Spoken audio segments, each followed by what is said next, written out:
أعوذ بالله من الشيطان الرجيم. بسم الله الرحمن الرحيم. يسألك أهل الكتاب أن تنزل عليهم كتابا من السماء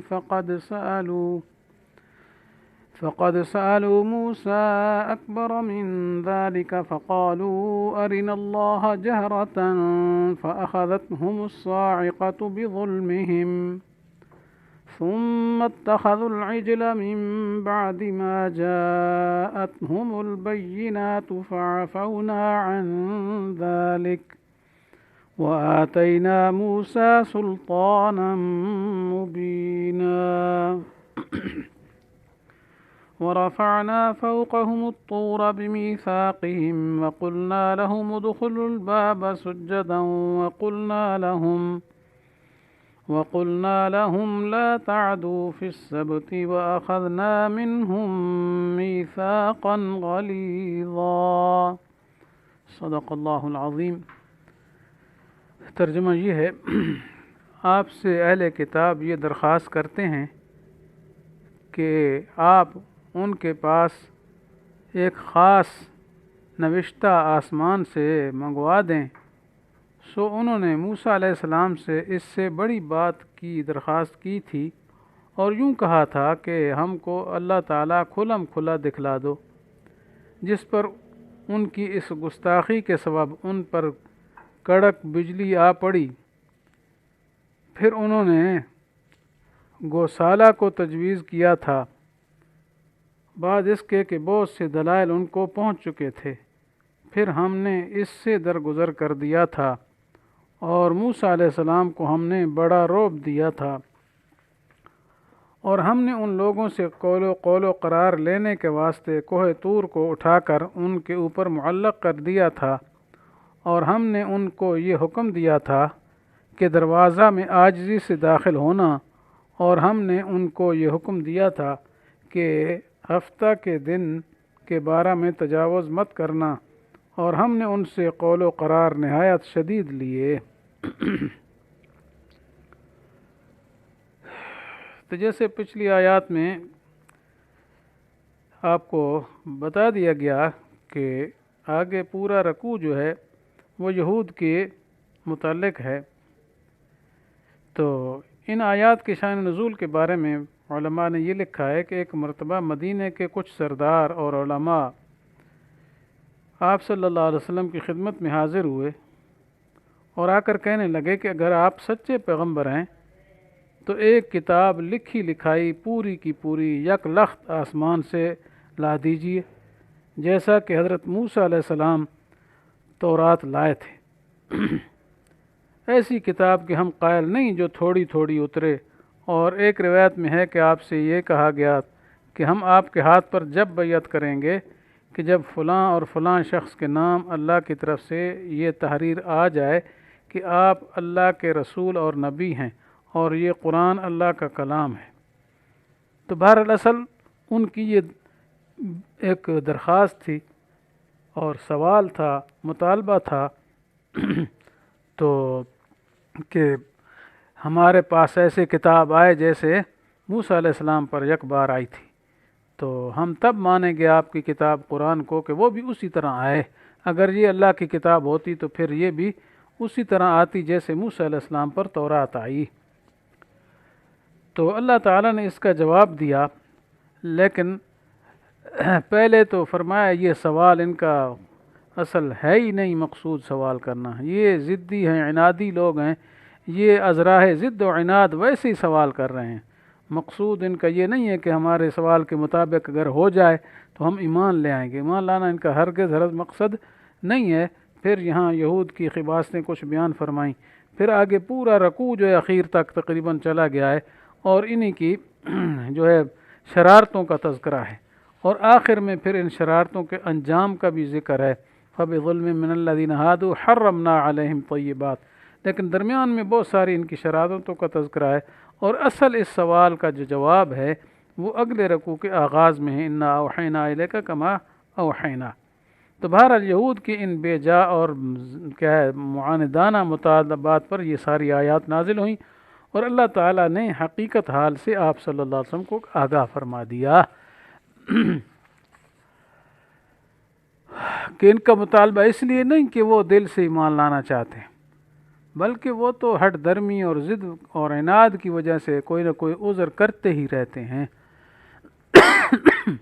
اور آگے فرما دیا فقد سالو اکبر من ذالک، آپ سے تو یہ سوال کیا نا کہ قرآن کیا یک بارگی نازل ہو اور یک لخت آ جائے، لیکن موسیٰ علیہ السلام سے تو اس سے بھی بڑھ کر سوال کیا تھا جی۔ تو یہ واقعات چونکہ سارے جن کی طرف اشارہ ہے اس آیت میں وہ سارے گزر چکے ہیں جی۔ تو مثلا ایک یہ کہ موسیٰ علیہ السلام سے بنی اسرائیل کا مطالبہ یہ تھا کہ ہم کو اللہ تعالیٰ کھلم کھلا دکھلا دیا جائے، چونکہ انہوں نے کہا تھا لن نؤمن لک حتی نر اللہ جہرۃ، سورۃ بقرہ میں آ گیا۔ اور پھر ان کی اس گستاخی کی بنا پر آسمان سے ان پر بجلی گری اور ان کو ہلاک کر دیا گیا۔ لیکن پھر موسیٰ علیہ السلام نے دعا فرمائی اللہ تعالیٰ سے جی کہ اللہ جی ان کو زندہ کر دے دوبارہ، تو بہرحال پھر اللہ تعالیٰ نے دعا قبول فرمائی، دوبارہ ان کو زندہ فرما دیا۔ اور اس کے بعد ثم اتخذوا العجل کا واقعہ ذکر فرما دیا کہ بنی اسرائیل جو ہے انہوں نے گائے کے بچھڑے کی پوجا کی تھی جی، جس کا ذکر پیچھے بھی ثم اتخذوا العجل من بعد ما جاءتكم البينات یہاں بھی آ گیا، تو اس کی تفصیل بھی گزر چکی ہے سورۃ بقرہ کے اندر۔ تو اس کو معبود بنایا اور اس کی عبادت شروع کر ڈالی۔ تو بہرحال پھر وہ لمبا قصہ ہے جو پیچھے ذکر ہو چکا ہے اور آگے بھی سورۃ طٰہٰ میں بڑی تفصیل کے ساتھ آ رہا ہے۔ تو پھر موسیٰ علیہ السلام نے کیا ہے دعا کی جس کی وجہ سے ان کی توبہ قبول ہوئی، لیکن توبہ کا طریقہ جو ہوا فاقتلوا انفسکم وغیرہ وہ پیچھے گزر چکا سارا جی۔ تو پھر ان کا جرم جو ہے وہ بخشا گیا۔ تیسری بات یہ ذکر فرمائی کہ بنی اسرائیل کا کہنا کہ تورات کے حکم سخت ہیں، ہم نہیں مانتے، ٹھیک ہے، تو اس وقت کوہ طور کو ان کے سروں پر معلق کر دینا کہ ان حکموں کو قبول کرو ورنہ یہ پہاڑ سر پر ڈال کر تم کو ختم کر دیا جائے گا، کچل دیا جائے گا جی۔ یہ واقعہ بھی پیچھے گزر گیا۔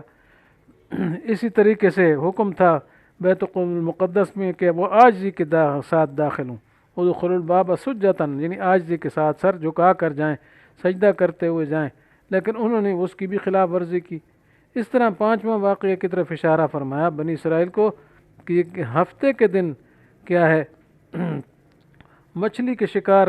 سے روکا گیا تھا کہ اس دن تم نے شکار نہیں کرنا، مگر انہوں نے وہاں ہیلے شیلے کر کے نا جی، اس کا ذکر بھی پیچھے ہو چکا ہے، مچھلیاں پکڑیں اور پھر اس کے نتیجے میں ان کو عذاب ہوا کہ مسخ کر دیے گئے۔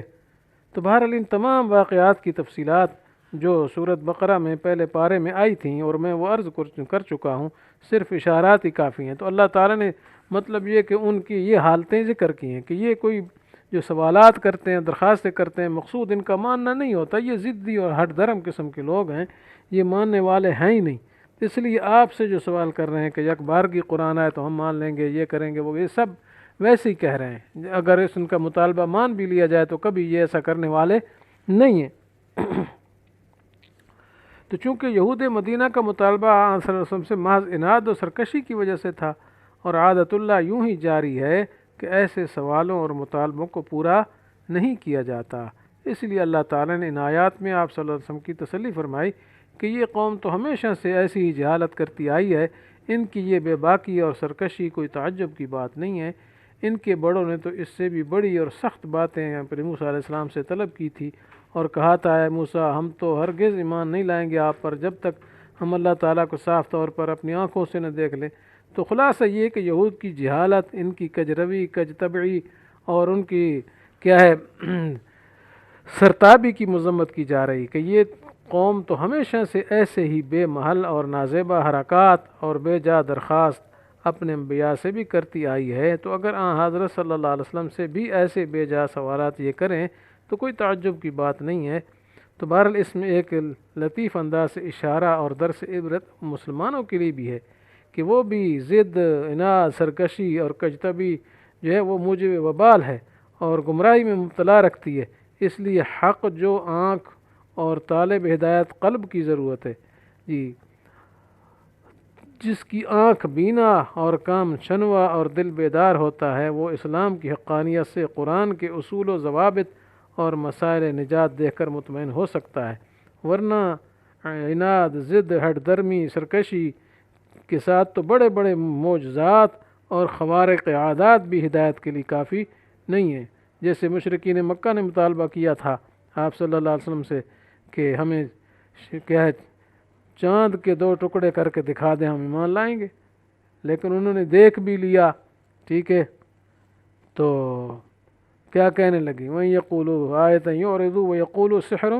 وَإِن يَرَوْا آیَةً يُعْرِضُوا وَيَقُولُوا سِحْرٌ مُسْتَمِرٌ، اس کو جادی قرار دے دیا اور نہیں مانا اپنی آنکھوں سے دیکھنے کے باوجود۔ تو بہرحال چونکہ مقصود ان کا ماننا ہی نہیں تھا، صرف ضد کی وجہ سے اس قسم کی باتیں کیا کرتے تھے، تو بہرحال یہ یہود کی شرارتوں کا ذکر تھا، اور ان کے اوپر جو عذاب ہیں اور لعنت ہوئی ہے وہ یہ شرارتیں بھی آگے بھی اور آ رہی ہیں جو اگلے درس میں انشاءاللہ بیان کی جائیں گی۔ اللہ تعالیٰ سے دعا ہے کہ امت مسلمہ کو یہود کی ان خصلتوں سے بچائے اور اپنے احکام کی خلاف ورزی سے ہم کو پورے طریقے سے محفوظ فرمائے۔ آمین، وآخر دعوانا ان الحمد للہ رب العالمین۔